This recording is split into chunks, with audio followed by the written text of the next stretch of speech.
जहांगीर के बारे में देखेंगे मिडाइवल हिस्ट्री में। 401 क्वेश्चन है, मेवाड़ के सिसोदिया शासक अमर सिंह ने डैश के शासनकाल के दौरान मुगल सेवा स्वीकार की।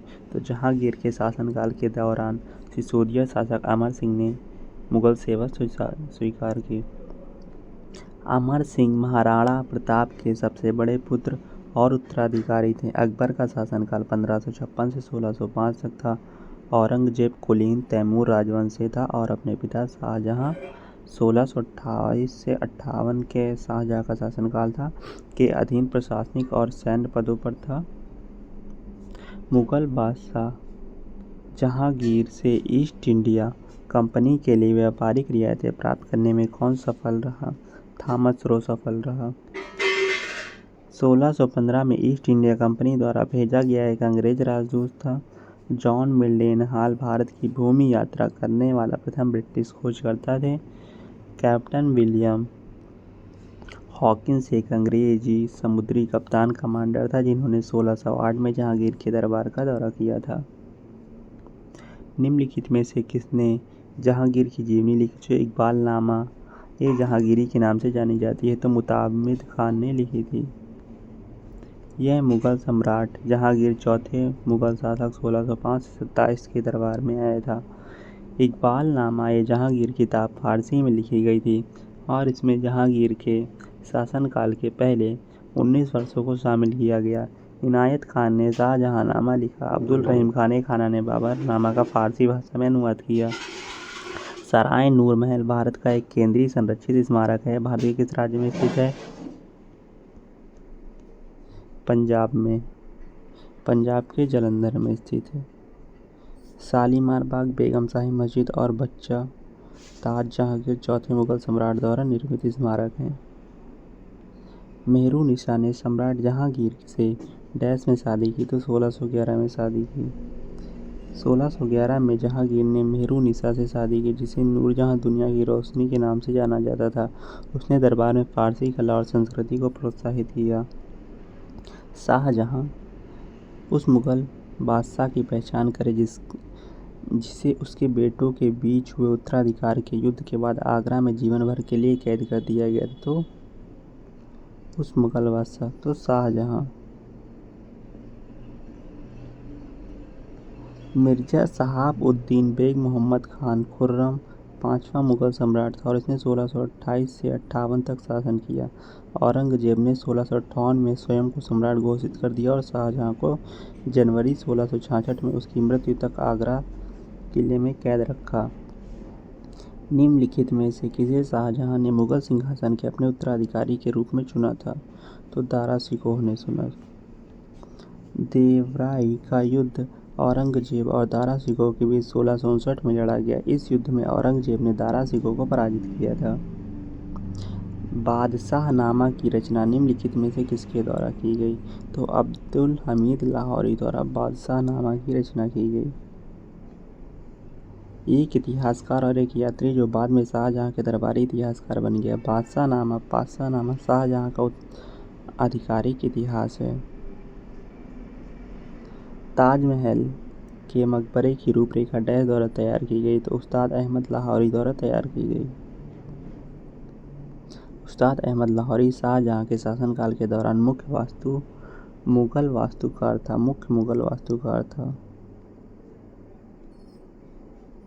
वह आगरा में ताजमहल और दिल्ली में लाल किले के निर्माण के लिए जिम्मेदार थे। अलंकरण की कला जिसे पिटरा ड्यूरा कहा जाता है किसके शासनकाल में लोकप्रिय हुई?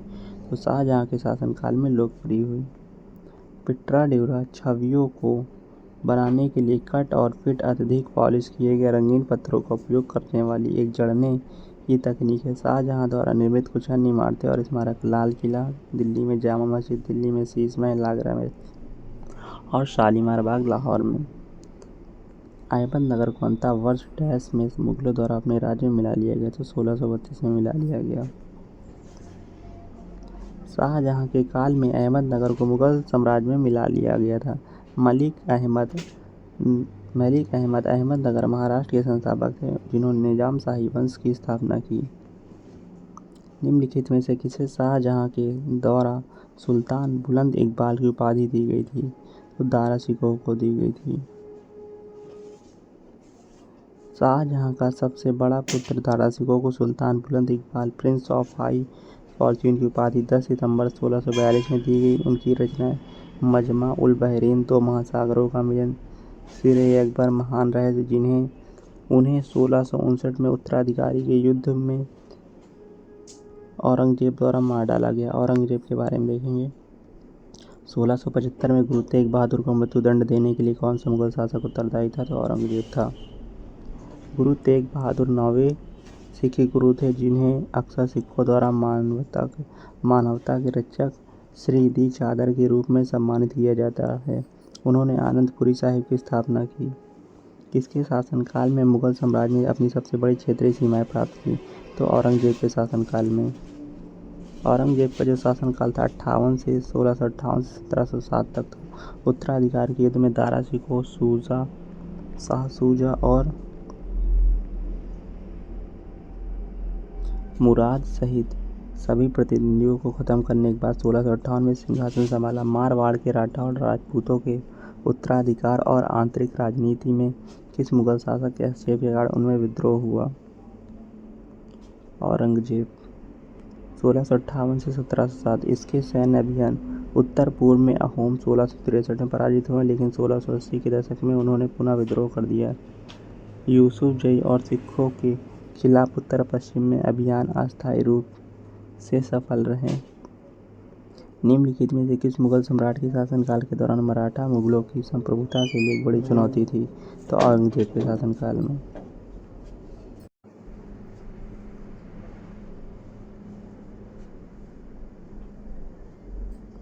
औरंगजेब के शासनकाल में जो मराठा थे मुगलों की संप्रभुता के लिए एक बड़ी चुनौती थी। औरंगजेब का शासनकाल 1658 से 1707 तक था। वह छठा मुगल बादशाह था और उसे जिंदा पीर, जीवित संत, फकीर और दरवेश के नाम से भी जाना जाता था। उसने 1667 में सूरत में एक कारखाना बनाने के लिए फ्रांसीसियों को अनुमति दी थी। शास्त्रीय भारतीय संगीत पर फारसी में सर्वाधिक पुस्तकें किसके शासनकाल में लिखी गई? तो औरंगजेब के शासनकाल में लिखी गई। उसका शासनकाल 1658 से 1707 तक था। उन्होंने 1679 में जजिया और तीर्थ यात्रा कर फिर से लागू कर दिया और नवरोज का उत्सव समाप्त कर दिया। किस मुगल सम्राट ने एलोरा के कैलाश मंदिर को तोड़ने का प्रयास किया था? तो औरंगजेब ने। आलमगीर मूल नाम मुई अल दीन मोहम्मद 1658 से 1707 तक शासन। उसने दरबार में संगीत और शराब बंद कर दी और झरोखा सार्वजनिक दर्शक की गतिविधियां भी बंद कर दी। अब देखेंगे सिख गुरु के बारे में। मुगल खत्म हो गया है। गुरु पर्व गुरु नानक देव जी के जन्मदिन के उपलक्ष्य में मनाया जाता है। वह सिखों के डैश गुरु थे? तो पहले गुरु थे गुरु नानक। सिख धर्म के संस्थापक गुरु नानक देव का जन्म 15 अप्रैल 1469 को तलवंडी में हुआ था, जिसे अब पाकिस्तान के ननकाना साहिब के नाम से जाना जाता है। गुरु गोविंद सिंह की मृत्यु के बाद सिखों ने बंदा बहादुर के नेतृत्व में डैश के खिलाफ विद्रोह कर दिया। मुगलों के खिलाफ बंदा बहादुर के नेतृत्व में सिखों ने विद्रोह कर दिया। गुरु गोविंद सिंह सिखों के सैन्य भाईचारे खालसा शुद्ध के निर्माण के लिए प्रसिद्ध हैं। निम्नलिखित में से किस सिख आध्यात्मिक गुरु के बारे में कहा जाता है कि उन्होंने जहांगीर के विद्रोही पुत्र खुसरो की सहायता की थी? तो गुरु अर्जुन देव ने की थी। गुरु अर्जुन देव ने जहांगीर के विद्रोही पुत्र खुसरो की सहायता की। उन्होंने आदि ग्रंथ नामक सिख ग्रंथ के पहले आधिकारिक संस्करण को संकलित किया, जो बाद में गुरु ग्रंथ साहिब में विस्तारित हुआ। उन्होंने अमृतसर में स्वर्ण मंदिर का निर्माण पूरा किया। निम्नलिखित में से सिख गुरुओं में से किसने खालसा पंथ की नींव रखी? तो गुरु गोविंद सिंह ने खालसा पंथ की नींव रखी। गुरु गोविंद सिंह ने 13 अप्रैल 1699 को पंजाब में स्थित खालसा पंथ की नींव रखी है। धार्मिक संरचना उस समुदाय को दिया गया नाम है जो वैश्विक खालसा समुदाय के मामलों का प्रबंधन करता है। मराठा साम्राज्य। दक्कन में मराठों द्वारा वसूले जाने वाले भू राजस्व को 25% को डैश कहा जाता है, तो चौथ कहा जाता है। यह मराठाओं के छापे से बचने के लिए मराठाओं को दिया जाता था। यह उन भूमियों पर लगाया जाता था जो नाम मात्र मुगलों के शासन के अधीन थी। सरदेश की उस भूमि पर अतिरिक्त 10% लगान था जिस पर मराठा वंशानुगत अधिकार का दावा करते थे। भोग गुप्त काल का तात्पर्य उपहार, फूल, लकड़ी, फल आदि पर करते। भाग मौर्य काल कृषि भूमि पर लगने वाला कर 1/6 की दर से लगाया जाता था। बाजीराव प्रथम या बाजीराव बल्लाल डैश के पुत्र थे, तो पेशवा बालाजी विश्वनाथ के पुत्र थे। और पेशवा बालाजी विश्वनाथ का शासनकाल 1713 से 20 थे तथा वह भट्ट परिवार के वंशानुगत पेशवाओं की पंक्तियों में पहले थे। बाजीराव प्रथम 1720 से 1740 बालाजी विश्वनाथ के उत्तराधिकारी बने। वह मराठा साम्राज्य के 7वें पेशवा प्रधानमंत्री थे और शिवाजी के बाद गोरिल्ला रणनीति के सबसे महान प्रतिपादकों में से एक थे। मराठा परिवार शिंदे, ग्वालियर, होलकर, इंदौर, गायकवाड़, बड़ौदा, भोसले, नागपुर, पेशवा, पूना से संबंधित थे। निम्नलिखित में से कौन मराठा वंश का एक प्रसिद्ध शासक था? तो छत्रपति शिवाजी महाराज थे। छत्रपति शिवाजी महाराज मराठा साम्राज्य पूर्व में छत्रपति शिवाजी महाराज के राज्याभिषेक के साथ 1674 से अस्तित्व में आया और 1818 में ब्रिटिश ईस्ट इंडिया कंपनी के हाथों पेशवा बाजीराव द्वितीय की हार के साथ समाप्त हो गया। शिवाजी द्वारा लड़े गए युद्ध प्रतापगढ़ का युद्ध 1659, पुरंदर का युद्ध 1665, सिंहगढ़ का युद्ध 1670, संगमनेर का युद्ध 1679 में आदि। विजयनगर साम्राज्य। विजयनगर साम्राज्य के संस्थापक हरिहर और बुक्का राय डैश के मंत्री थे। तो हरिहर और बुक्का कामपिल्ली के मंत्री थे। विजयनगर साम्राज्य की स्थापना 1336 में संगम वंश के भाइयों हरिहर और बुक्का राय द्वारा की गई थी, जो चंद्रवंशी यादव वंश से संबंधित थे। 1336 और 1565 के बीच विजयनगर पर 3 अलग अलग राजवंशों का शासन था। संगम, सुलू, तुलु राजवंश। अंतिम राजवंश रायवीडू राजवंश था, जिसने 17वीं शताब्दी तक शासन किया। निम्नलिखित में से किस पुर्तगाली यात्री ने कृष्णदेवराय के शासनकाल में विजयनगर साम्राज्य की यात्रा की? तो निकोलो डी कोंटी ने 1420 में की थी। डोमिंगो पास ने की थी। निकोलो डी कोंटी जो था वो देवराज सेकंड के टाइम में आया था। डोमिंगो पीस ने कृष्णदेवराय के टाइम की भारत की यात्रा। भारत में विदेशी यात्री Megasthenes, Greece, Chandragupta Maurya, Deimachus, Greece, Bindusara, Fahien, चीनी यात्री चंद्रगुप्त द्वितीय के time, Niccolo de Conti, Italy Devaraya प्रथम, फर्नियान नुनीज, अच्युत देवराय। निम्नलिखित में से कौन विजयनगर साम्राज्य का अंतिम राजवंश था? तो अरायवीडू राजवंश था।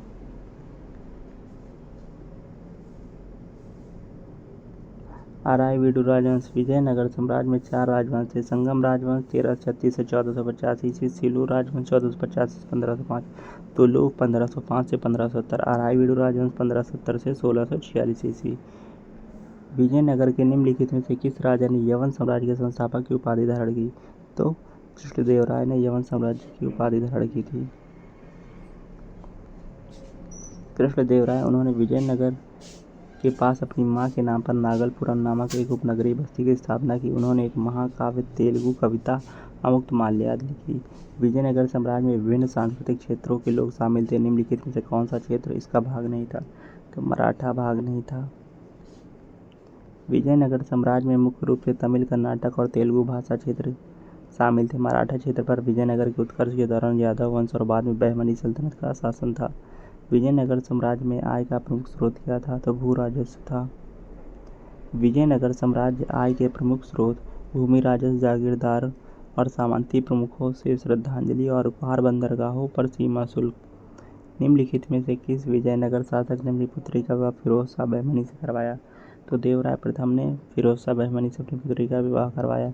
1406 से 7 तक शासन था देवराय प्रथम था। बहमनी सल्तनत के शासक फिरोज शाह ने विजयनगर साम्राज्य के शासक देवराय प्रथम को हराया। राजवंश और शासक संगम राजवंश हरिहर प्रथम और बुक्का, सुलु राजवंश नरसिम्हादेव राय, थिम्मा भूपाला नरसिम्हा राय द्वितीय, तुलु राजवंश कृष्णदेवराय। विजयनगर साम्राज्य के संस्थापक निम्नलिखित में से किस राजवंश के सामंत थे? तो काकतीय राजवंश के सामंत थे। कर्नाटक संगीत की उत्पत्ति निम्नलिखित में से किस राजवंश से संबंधित है? तो विजयनगर से संबंधित कर्नाटक राजवंश की उत्पत्ति। कर्नाटक संगीत पुरंदरदास विजयनगर के एक कवि संगीतकार कर्नाटक संगीत के जनक हैं। विजयनगर के सम्राट कृष्णदेवराय ने अपने डैश के नाम पर विजयनगर के समीप नागलपुरम नामक एक उपनगर की स्थापना की, अपने माता के नाम पर।